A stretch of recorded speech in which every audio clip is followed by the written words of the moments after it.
ठीक रास्ते पे चल रहे हैं, इसकी पहचान भोगों में अरुचि पैदा होना। प्रारंभ में ही भोग अच्छे न लगना। जब भोग ही अच्छे नहीं लग रहे तो भोग वार्ता अलम विषय वार्तया नरक कोटि बीभत्सया। बंद करो करोड़ों नरकों के द्वारा जैसे घृणित भोग, ऐसे इनकी वार्ता बंद करो। ये बड़े भयावने दुख प्रदान करने वाले गंदे, ये गंदी बातें अलम विषय वार्तया।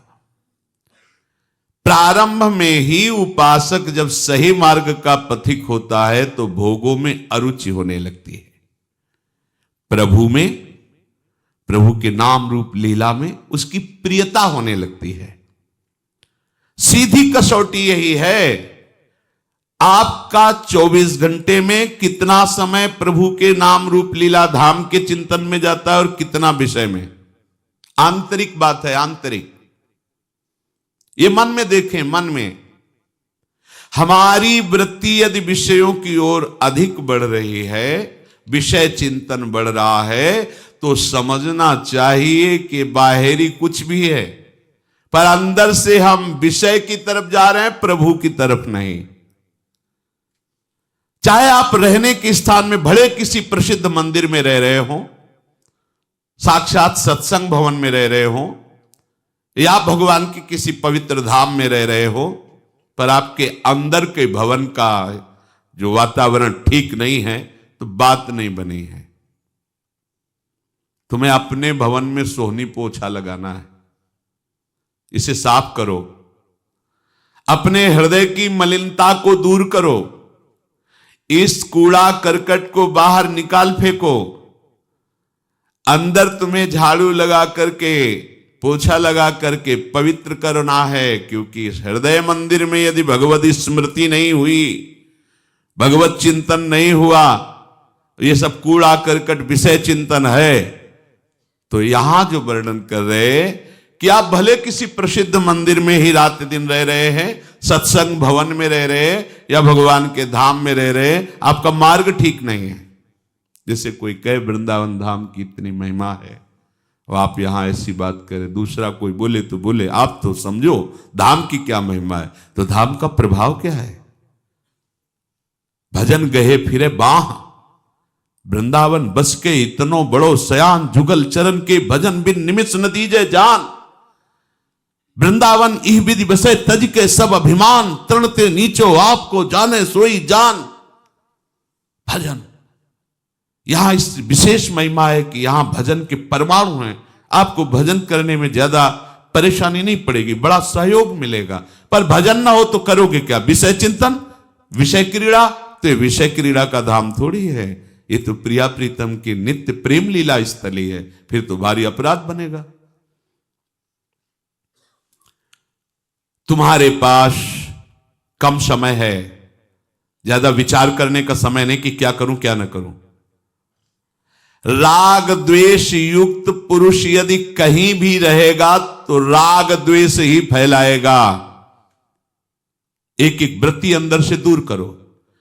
कुछ राग द्वेष युक्त शास्त्र स्वाध्याय करके उपदेशक बन जाते हैं, अपने हृदय के राग द्वेष को दूर नहीं कर पाते, तो उनके उपदेशों में पाया जाता है वो शैव और वैष्णव इसी पक्ष को लेकर एक दूसरे की निंदा करते हैं। उपासकों की उपासना की निंदा करते, किसी एक का पक्ष लेके दूसरे को नीचा दिखाना, ऐसे इसी में जीवन वो अपना सार्थक समझते हैं। उपासक को इन सब पचड़ों में नहीं फंसना। अपने मन को इस कसौटी पर कसते रहना है कि आराध्य देव की ओर आपकी कितनी अधिक से अधिक वृत्तियां जा रही है। यदि भोगों की ओर से मुख नहीं मोड़ोगे तो अभी चलना ही प्रारंभ नहीं किया, लक्ष्य की प्राप्ति कैसे होगी? अपने जीवन को प्रभु के सन्मुख कर लेने का मतलब है अंतर की एक एक वृत्ति से प्रभु का निरंतर चिंतन होना। तभी तो कह रहे अकल्मषम, निष्पाप हो जाता है। जिसने अंदर की वृत्ति को प्रभु के चिंतन में नहीं लगाया और बाहर से बड़ी मेहनत वाली सब अंदर से विषय चिंतन। तो कह रहे ये ऐसा ही हुआ जैसे कई लोग भांग छान करके नौका विहार करने के लिए नाव में बैठे विश्राम घाट में और खेना प्रारंभ किया, भुजाएं तक थक गई, पसीना से लथपथ हो गए, किनारा नहीं आया। आपस में विचार करने लगे कि किनारा क्यों नहीं आया। परिश्रम तो बहुत कर रहे हैं, समय बहुत लगा, लेकिन राह तो पूरी नहीं हुई, अभी किनारा ही नहीं आया। तो उतर करके उसको सावधानी पूर्वक जांच की तो बोले यार खूंटा से नाव खोलना ही भूल गए, क्योंकि भांग के नशे में थे। खूंटा से नाव खोलना ही भूल गए और पूरा का पूरा श्रम लगा दिया। बस ऐसी ही कुछ हमारी दशा हो जाती है जब हम अहमता ममता शरीर में लेकर, शरीर संबंधियों में लेकर, भोगों में लेकर के इस मार्ग पर चलते हैं। बहुत दौड़ लगाई और कितने 50 वर्ष, लेकिन हो कहां? बोले एक कदम आगे नहीं है। क्यों? बोले खूंटा से ही नाव नहीं। एक अहमता ममता ये जग में है दुखदाई, ये जब श्री जी की ओर लगे तो होत परम सुखदाई। तात मात सुत दार देह में मति अर्जय मति मंदा, हित किशोर को है चकोर तू लख वृंदावन चंदा। खूंटे से नाव ही नहीं खोली और वह 50 वर्ष की साधना। हाँ माना वो उसकी बाद में थक गई, खेते खेते पसीना आ गया, लेकिन एक कदम भी आगे नहीं बढ़े। क्यों? अहमता ममता का परिवर्तन नहीं किया। सुख का केंद्र संसार ही माना।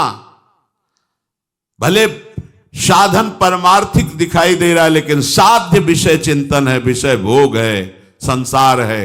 एक कदम भी आप नहीं चले परमार्थ पे, चाहे जितना समय व्यतीत कर दिए हो। इसलिए यहां अवस्था को नमस्कार नहीं किया जाता, यहां स्थिति को नमस्कार किया जाता है। 16 वर्ष की अवस्था है और हजारों वर्ष की अवस्था वाले महात्मा खड़े होकर नमस्कार करते भगवान सुखदेव जी को। स्थिति।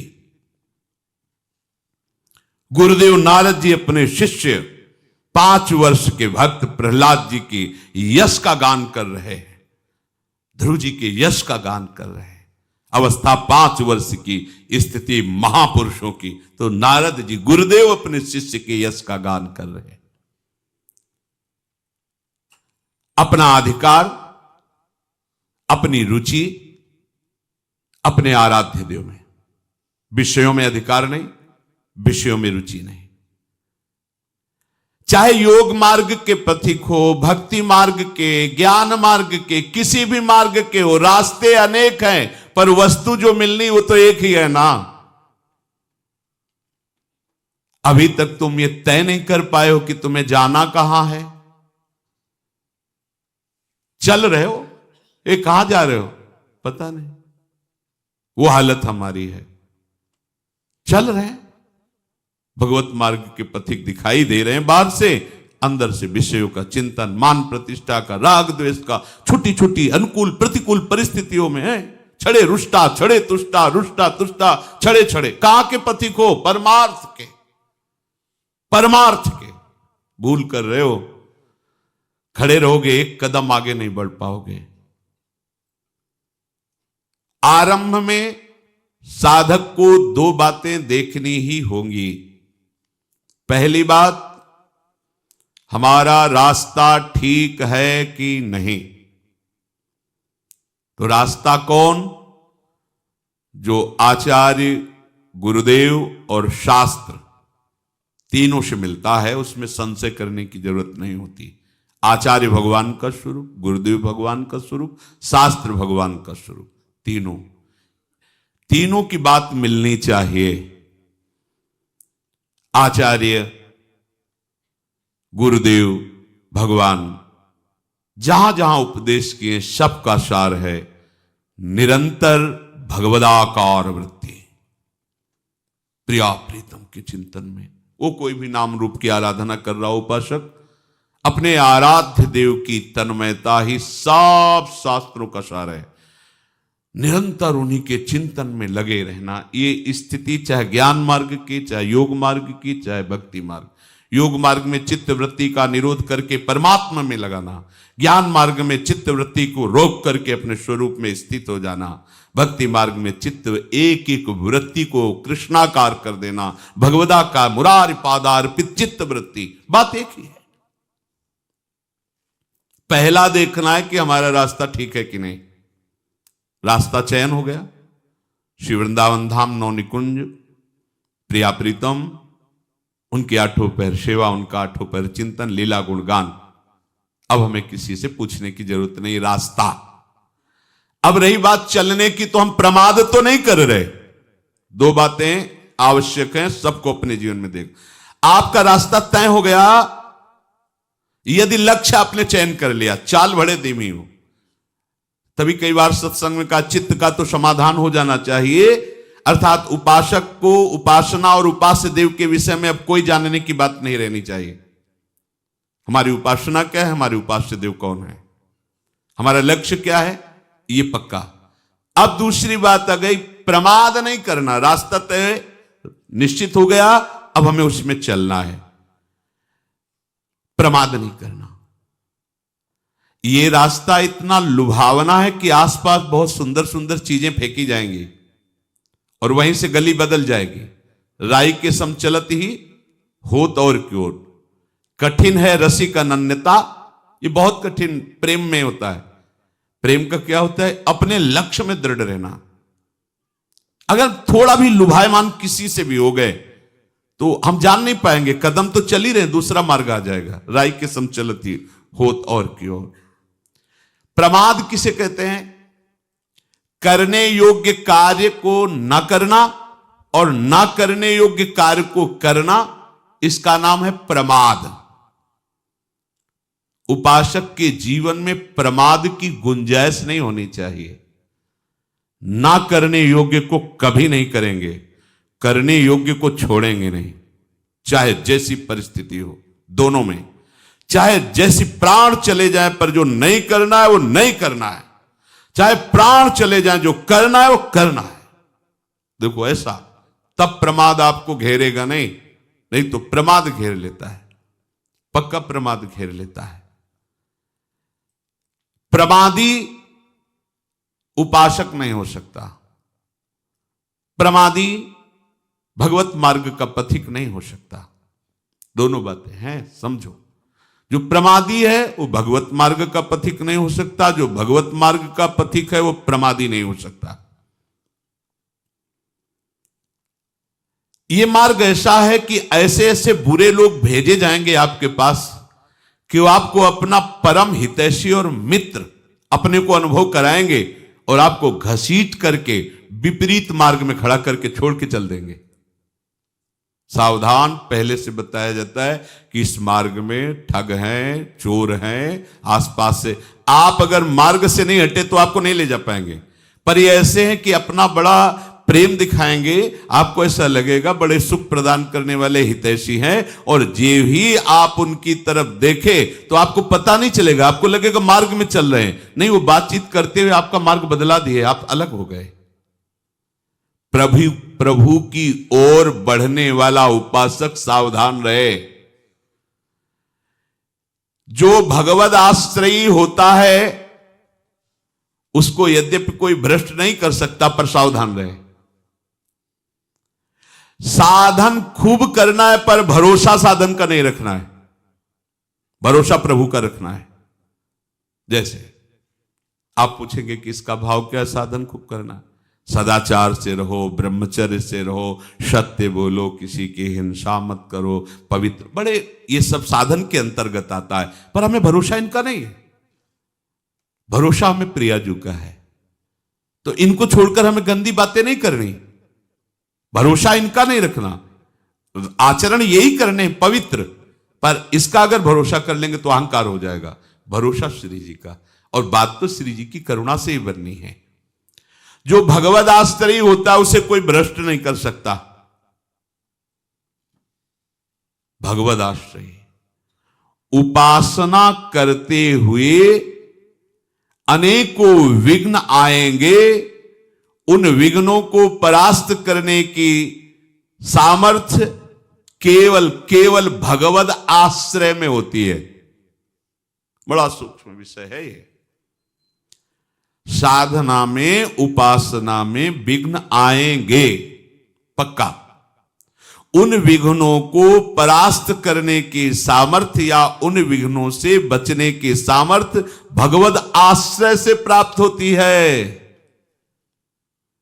प्रभु का आश्रय लेकर प्रभु की उपासना करते हुए आगे बढ़ते रहो, कोई भी विघ्न तुम्हें गिरा नहीं पाएगा। जो प्रभु की उपासना के साथ प्रभु का आश्रय नहीं लेते वो प्रायः गिर ही जाते हैं। ध्यान दीजिए, जो प्रभु की उपासना साधना तो कर रहे पर आश्रय प्रभु का नहीं है, वो प्रायः गिर ही जाते हैं, क्योंकि उनको अपना बल होता है। जे ज्ञान मान विमत्त तव भव हरनि भक्ति न आदरी, ते पाई सुर दुर्लभ पदादपि परत हम देखत हरि। जो अपने ज्ञान, अपनी साधना, अपने नियम संयम के अभिमान में है, वो ऊंचे ऊंचे पदों पर भी जाकर उनको भ्रष्ट होते देखा गया है। लेकिन भगवद आश्रयी, जो भगवद आश्रयी है उसका गिरना नहीं होता। विश्वास करी सब आस परिहरी, दास तव जे होई रहे, जप नाम तव बिनु श्रम तरई, भवनाथ सो समराम है। ये भागवती की उपासना कर रहे हैं, साधना कर रहे हैं, पर आश्रय प्रभु के चरणों का नहीं है तो ऊंचे ऊंचे पदों में जाकर भी भ्रष्ट होना पड़ेगा। और विश्वास करी सब आस परिहरी, दास तव जे होई रहे, तो जप नाम तव बिनु श्रम तरही, भवनाथ सो समराम है। आह, हे नाथ, जो विश्वास करके अन्य समस्त भरोसा आश्रयों का, आशाओं का त्याग करके केवल आपके दास हो गए, वो आपका नाम जप कर अनायास सहज में भवसागर से पार हो गए। साधन से भी गिराया जा सकता है, पर भगवत आश्रयी को नहीं।